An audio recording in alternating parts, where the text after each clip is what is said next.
그래서 이게 뭐냐 하면은 매출 원가. 매출 원가. 이것 때문에 혼돈 내는데, 이거를 여러분 생각해요. 원래 샀는 거 있잖아요. 원래 샀는 거.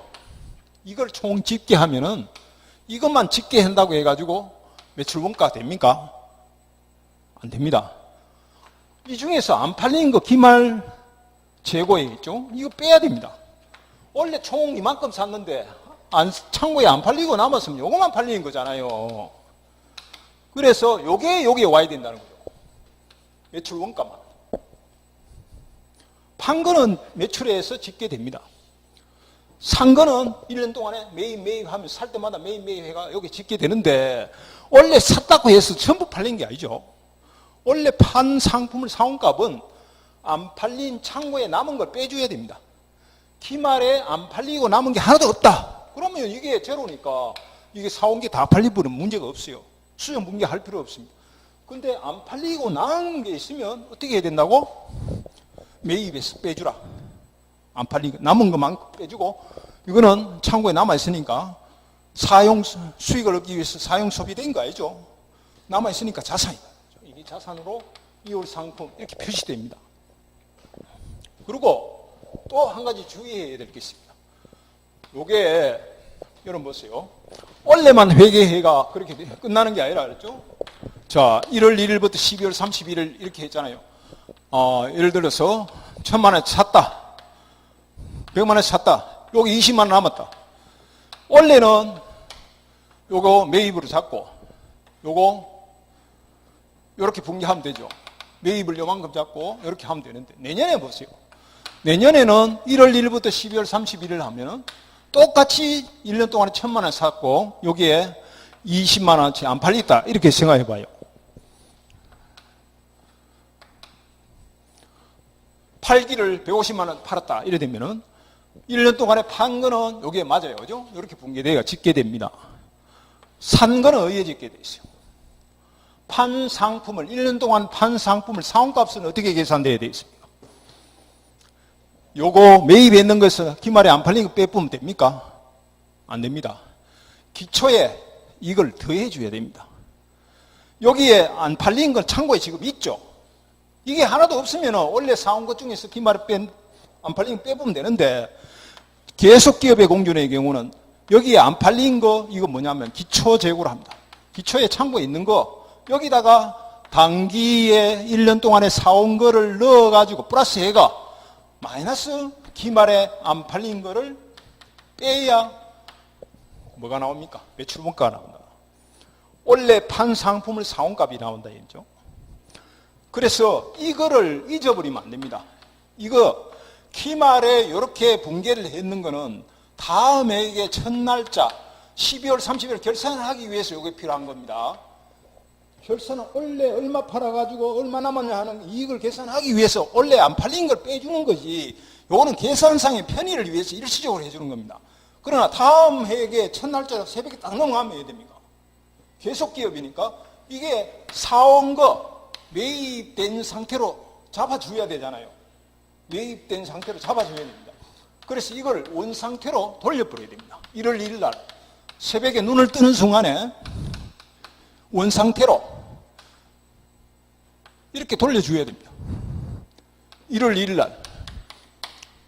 이게 이 분계가 없었던 걸로 해주는 거죠. 역분계하면은 개념계산하면 제로잖아요. 제로죠. 왜? 요걸 집계하기 위해서, 원래 팔린 상품을 사오기 위해서, 집계하기 위해서 이렇게 해주는 거죠. 다음에 넘어가면 이렇게 해줘요. 그래서 이걸 뭐라 하느냐, 기초 상품 재고에 대해서는 이렇게 해주고 기말 상품 재고에 대해서 이런 수용 분계를 해줘야 된다 이죠. 근데 회계를 하는 사람은 이거 외워야 된다, 이게 외우는 게 아니고,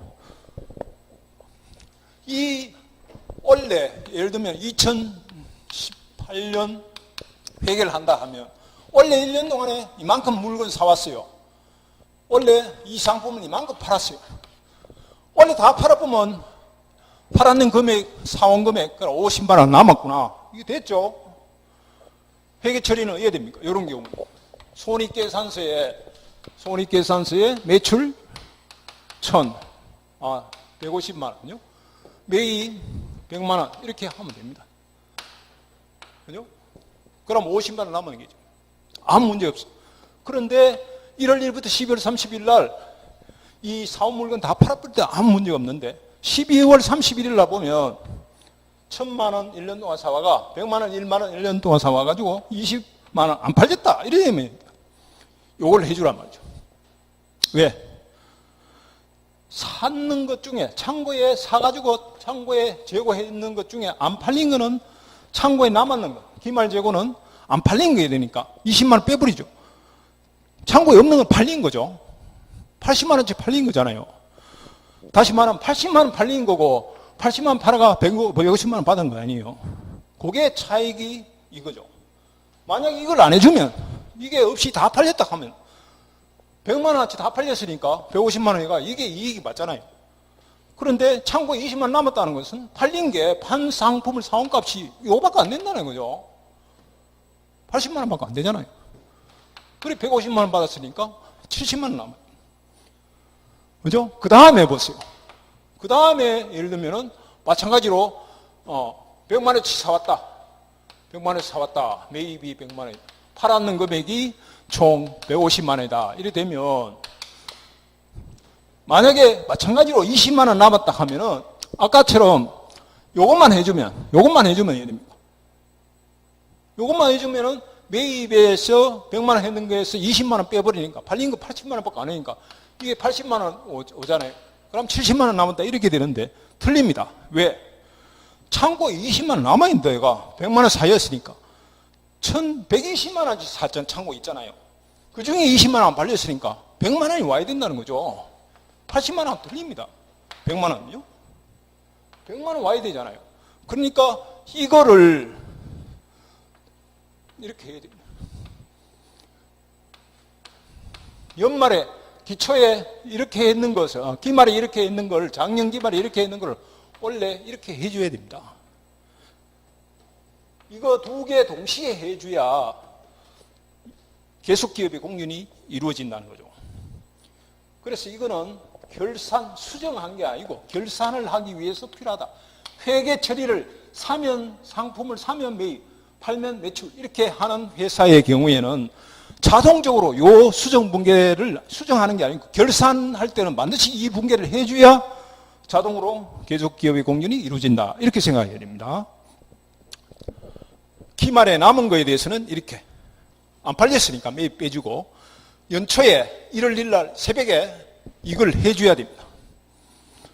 그리고 다음에 12월 30일 날 결산에 마찬가지로 안 팔린 게 20만 원 남았다. 그럼 또 이렇게 해줘야 됩니다. 매입 20만 원. 2월 상품 20만 원. 이렇게 해줘야거든요. 기초에 대해서는 이렇게 해주고 남은 거에 기초에 대해서는 이렇게 해주고 기말에 이렇게 해줍니다. 그러니까 1월 1일 날 새벽에 이렇게 해야 되는데 보통은 1월 1일 날 안 해주고 결산할 때 12월 30일 날 같이 해주는 경우가 많아요. 그죠? 결산할 때 이거하고 같이 해야 됩니다. 이거는 한 해는 이게 기초가 없을 때 문제고 기초가 있을 때는 이렇게 해야 된다는 거죠. 자, 지금까지 개념을 잘 모르겠다. 그러면 이렇게 생각해 봅시다. 자, 매출은 여기서 짓게 됩니다. 1년 동안 파는 게 2천만 원 팔았다. 이렇게 팔면 매출이 이렇게 있고 매입은 어떻게 사면은 이렇게 됩니다. 단기에 매입하면 금액이 이렇게 기장된다는 거죠. 그러면은 손익계산서에서는 어떻게 넘어갑니까? 매출은 여기에 집계해서 손익계정을 만들 때 손익계정이 보고서를 만들면 손익계산서잖아요. 매출은 이게 합계해가 이렇게 가고 그 다음에 매입은 비용이잖아요. 비용이기 때문에 만약에 이게 아무것도 없으면은 이게 제로면 계정계산하니까 100만 원이니까 매입 이렇게 100만 원 오는 거죠. 그러면은 보고서는 10만 원이 남은 걸로 이용자에게 보고된다는 거죠. 그런데 이 매입했는 것이 기말에 안 팔리면 어떤 분계를 해줘요? 이렇게. 기말에 안 팔리면 이렇게 해줘요. 매입이 아니기 때문에 20만 원치 남았다 하면은 요거를 분계를 정리하면은 매입 계정 대변에 20만 원 이렇게 되죠.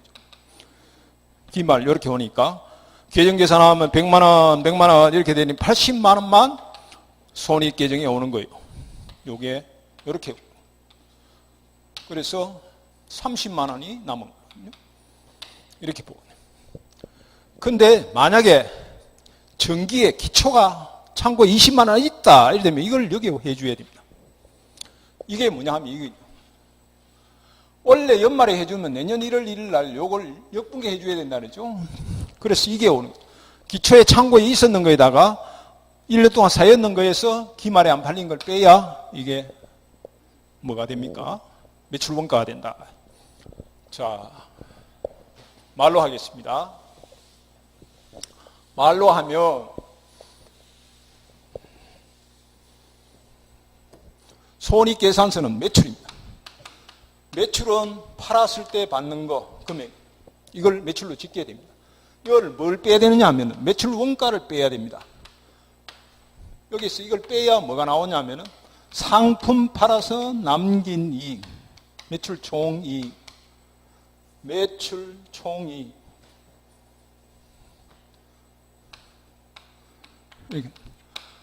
그래서 매출 원가는 뭐냐 하면 판 상품을 사온 값입니다. 요만친 요 150만 원 매출을 올리기 위해서 얼마나치 사올 때 요 판 상품을 사온 값이 얼마 들었느냐 이게 매출 원가입니다. 따라서 이게 상품 팔아서 남긴 이익이죠. 그런데 요 매출 원가는 어떻게 계산하냐 하면 매입 계정에서 계산합니다. 매입 계정에서 계산할 때는 샀는 거, 매입 1년 중에 매입했는 금액만 합하면 안 됩니다. 여기에 뭐를 더해 기초에 창고에 있었는 걸 더해가지고 총 창고에 원래 1년 동안에 쌓였는 거죠. 전년도에 몸 팔았는 거 있잖아요. 몸 팔았는 거를 원래 샀는 금액에서 더해야 됩니다. 그러면 총 창고에 들어간 금액이 되겠죠. 여기에 창고에 12월 30일 날 안 팔린 금액을 빼야 판 상품을 사온 값이 나온다. 이거죠. 그러면 110만 원 이렇게 돼야 되니까 이게 90만 원이 나온 거죠. 90만 원. 그러니까 여러분 대차가 평균이죠. 평균인데 매출 원가는 어떻게 계산된다고? 기초 상품 재고액 플러스 단기 매입액 마이너스 기말 재고 이게 매출 원가입니다. 매입 원래 1년 동안에 매입했는 것만 여기 빼면 안 됩니다. 거기서 창고에 안 팔린 거 빼고 기초에 1월 1일 날 아침에 안 팔리고 남아 창고에 넘어온 거 더해 가지고 1년 동안 쌓였는 거를 해야 총 샀는 게 나오죠. 1년 동안 총 샀는 거에서 기말에 안 팔린 거 빼야 원래 창고에서 상품을 팔기 위해서 들어간 값이 나온다. 그래서 이거 마이너스 하면 매출 총이익이 되는 거죠. 매출 총이익에서 다른 판매비나 일반 관리비를 빼면 급여라든가 뭐 이런 걸 빼면 나머지가 우리가 영업이익이라는 거죠. 영업이익에서 뭐 이자라든가 외비용 수익 더하고 이러면은 단기 순이익이 나오는 거죠. 그래서 이걸 잘 생각해. 매출 원가, 이게 매출 원가가 이렇게 여러분 문제를 많이 풀면은 이렇게 합니다. 매출 원가를 빼는데 기초 상품 재고액, 단기 매입액, 마이너스 기말 재고, 상품 기말 재고액 이렇게 해야 됩니다. 기초 재고에서 단기 매입액 더해가지고 기말 재고를 빼면 이게 매출 원가입니다. 매출액에서 매출 원가를 빼면 상품 팔아서 남긴 이익, 매출 총이익. 요 메커니즘 시험에 많이 나오죠. 시험이 이렇게 나오면 여러분 왜 이렇게 해야 되는지 이해를 못하는 거죠. 이해를 못하는데 그걸 이해하기 위해서는 물건을 살 때는 매입으로 분개를 하고, 그죠?